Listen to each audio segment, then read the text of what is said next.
Race mixte par excellence, la Salers est la seule vache française exploitée à la fois pour sa viande et pour la production fromagère. Et à la confluence de ces deux orientations, on rencontre une formule originale, le système Salers traditionnel. Un mode d'élevage typique des zones montagneuses d'Auvergne et qui est à l'origine des principaux fromages AOC de la région. C'est pour préserver ce patrimoine unique qu'est née l'association Tradition Salers.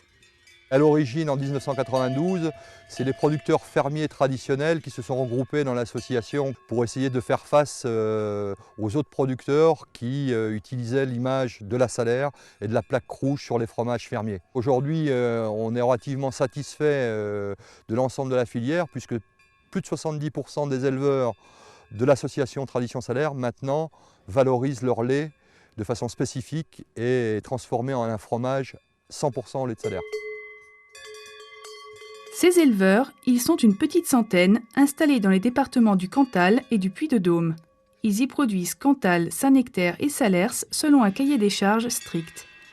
Parmi eux, Thierry Chancel à Anglars de Salers. À la tête d'un troupeau laitier de 40 vaches, il s'inscrit résolument entre tradition et modernité. Nous, on ne monte pas en montagne pour faire le fromage, on ne fait pas la transhumance comme dans le temps où ça se faisait dans les bureaux. Parce que notre ferme est déjà à la limite des montagnes, puisqu'il reste 3 exploitations au-dessus de la nôtre. Après, c'est les grandes estives, quoi. Et aujourd'hui, avec les normes qu'il y a pour la traite, pour la fabrication, on ne peut plus faire ça, quoi. On est quand même mieux de travailler dans un bâtiment. Nous, on a gardé le système dans le temps, mais on l'a amélioré au maximum. La particularité de la Salers, c'est qu'elle se traite uniquement avec la présence du veau. Elle a un instinct maternel très développé. Elle est très attachée aussi à son éleveur, ce qui est très agréable. Elle ne donne pas une grande quantité de lait parce qu'elle n'a pas été sélectionnée là-dessus. C'est une race mixte, quoi. Elle produit du lait et de la viande. Nous arrivons à faire une production de 4000 litres au contrôle laitier, mais on fait partie des plus gros producteurs. Jusqu'au printemps, le lait est collecté par la coopérative de Saint-Bonnet de Salers pour la production de Cantal. Thierry Chancel livre 10 000 litres avec une plus-value de 11 centimes d'euros du litre par rapport au prix de base défini par le Criel. Ensuite, il se consacre à la fabrication de Salers AOC du 15 avril au 15 novembre quand les vaches sont à l'herbe. Nous vendons le fromage à peu près 9 € de moyenne sur l'année en fromage frais, donc 3 semaines d'âge.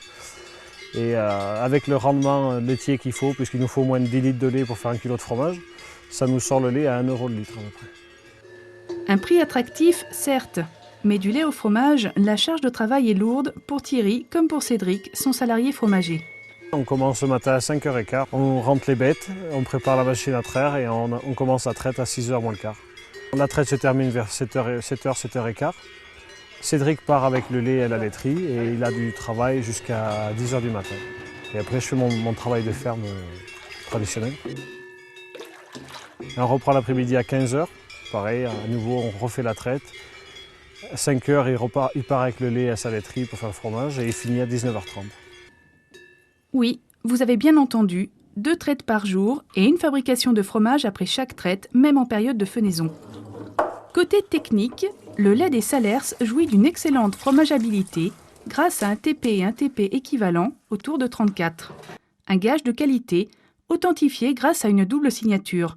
Le sceau Tradition Salers apposé sur la croûte et une plaque de métal rouge qui référence le producteur. Notre principal chiffre d'affaires est fait avec la fabrication fromagère. Ça représente à peu près 70 000 € par an. Donc on fait 200 pièces de fromage à 350 €, grosso modo.